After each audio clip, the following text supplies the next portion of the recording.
बात करते हैं ओमिक्रॉन की। दुनिया में दहशत का दूसरा नाम बन चुका ओमिक्रॉन हिंदुस्तान में तेजी से पैर पसार रहा है, जिससे तीसरी लहर की दस्तक के तौर पर जिसे देखा जा रहा है।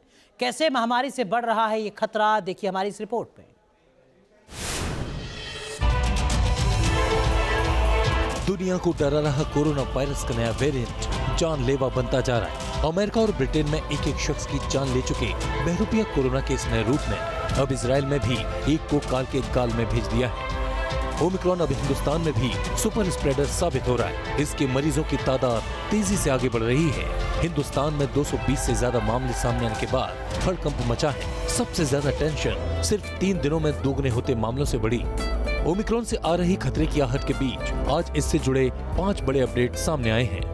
पहला अपडेट, संसद से विधानसभा तक पहुंचा ओमिक्रॉन। कोरोना वायरस के नए वेरिएंट ओमिक्रॉन ने खतरे की घंटी बजाते हुए संसद में दस्तक दी।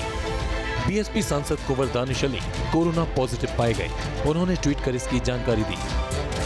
सिर्फ संसद ही नहीं, महाराष्ट्र विधानसभा में भी कोरोना की दस्तक से हड़कंप मचा है। यहाँ विधानसभा के शीतकालीन सत्र से पहले सभी स्टाफ और सुरक्षा कर्मचारियों का कोरोना टेस्ट किया गया। जांच में महाराष्ट्र विधानसभा के 10 कर्मचारी कोरोना पॉजिटिव मिले, जिनमें 8 पुलिसकर्मी और 2 कर्मचारी शामिल हैं। मामला सामने आने के बाद विधानसभा सत्र पर संकट के बादल मंडरा रहे हैं। जो भी डेटा आया है उसमें ओमिक्रॉन जो है वो माइल्ड इलनेस ही कर रहा है। डेटा यूके से है, डेनमार्क से है और साउथ अफ्रीका से है।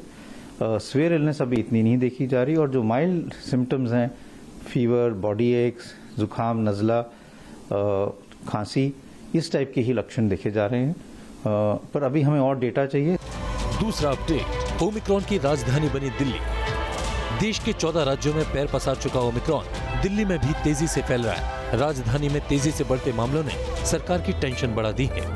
52 ही थे कल, 2 लोग जो हैं वो गाजियाबाद में हैं। हम जो डाटा बता रहे हैं 52 का भी, इसमें भी काफी लोग दिल्ली से बाहर के हैं। हमको मान रहे हैं क्योंकि जो हमारे अस्पतालों में दिल्ली के अंदर है उनकी डाटा बता रहे हैं आपको। तो 52 में से वैसे तो क्योंकि विदेशों से आए सारे और दूसरे राज्यों में जाना है, परंतु हम उसको अलग अलग नहीं कर रहे हैं। हम कह रहे हैं कि जो भी दिल्ली के अस्पतालों में है 52 पेशेंट अभी हैं। एक तरफ दिल्ली पर ओमिक्रॉन का खतरा मंडरा रहा है, वहीं लोगों की लापरवाही थमने का नाम नहीं ले रही।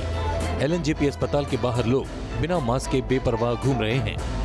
दिल्ली में ओमिक्रॉन का खतरा लगातार बढ़ता जा रहा है। हालात ये हैं कि कल जो मामले 54 थे, आज 57 हो चुके हैं। वहीं अगर कोरोना के मामलों की बात करें तो उसने भी रफ्तार पकड़ी है, जो 107, 92 और अब फिर 102, यानी बीते 3 दिन में लगभग 300 मामले सामने आ गए हैं। एलएनजेपी अस्पताल के बाहर अभी हम खड़े हैं। ये डेडिकेटेड अस्पताल है जहां ओमिक्रॉन के मरीजों को रखा जा रहा है, लेकिन इसके बाहर भी कई लोग जो हैं वो लापरवाही बरतते हुए आपको नजर आएंगे। उनके चेहरों पर मास्क कुछ एक के लगा है तो कुछ के ढंग से ठीक से नहीं लगाया गया है। आप इधर देखिए, पीछे अगर तस्वीरें देखेंगे तो आपको लोगों के चेहरों पर अस्पताल के बाहर ही मास्क नजर नहीं आएगा। तीसरा अपडेट, R0 वैल्यू से बढ़ने लगी टेंशन। कोरोना के नए वेरिएंट के मामले के साथ R0 वैल्यू बढ़ने से जानकार टेंशन में है। R0 वैल्यू से ये पता चलता है कि किसी संक्रमित मरीज से वायरस कितने हेल्दी लोगों में फैल रहा है। महाराष्ट्र सहित 11 राज्यों में R0 वैल्यू राष्ट्रीय स्तर से ऊपर पहुंच चुका है। महाराष्ट्र में R0 वैल्यू 1.08 तक के खतरनाक स्तर को छू चुका है, जिसे जानकार तीसरी लहर की आहट मान रहे हैं। चौथा अपडेट, प्रधानमंत्री मोदी करेंगे समीक्षा बैठक। केंद्र सरकार ओमिक्रॉन के बढ़ते खतरे को लेकर एक्शन मोड में दिख रही है। तेजी से बढ़ते आंकड़ों के बाद बदलते हालात पर अब पीएम मोदी खुद नजर बनाए हुए हैं। कोरोना से बढ़ते खतरे और उससे निपटने की तैयारियों को लेकर पीएम मोदी अधिकारियों के साथ बैठक करेंगे। The situation is being monitored very carefully on a regular basis. The last review was taken last evening, and according to the plans, the envisaged requirements of oxygen is being watched and it's available, and we are prepared for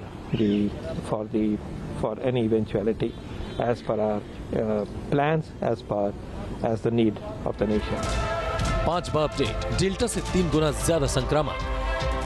केंद्र सरकार ने राज्यों और केंद्र शासित प्रदेशों को लिखी चिट्ठी में ओमिक्रॉन को डेल्टा से 3 गुना ज्यादा संक्रामक बताया है और टेस्टिंग और मॉनिटरिंग बढ़ाने के साथ साथ हालात को देखते हुए जरूरी कदम उठाने की नसीहत दी है। ओमिक्रॉन का खतरा कितना बड़ा है, इसका अंदाजा इसी बात से लगाया जा सकता है कि WHO ने दुनिया भर के देशों को इस तूफान से अलर्ट रहने को कहा है। T news nation.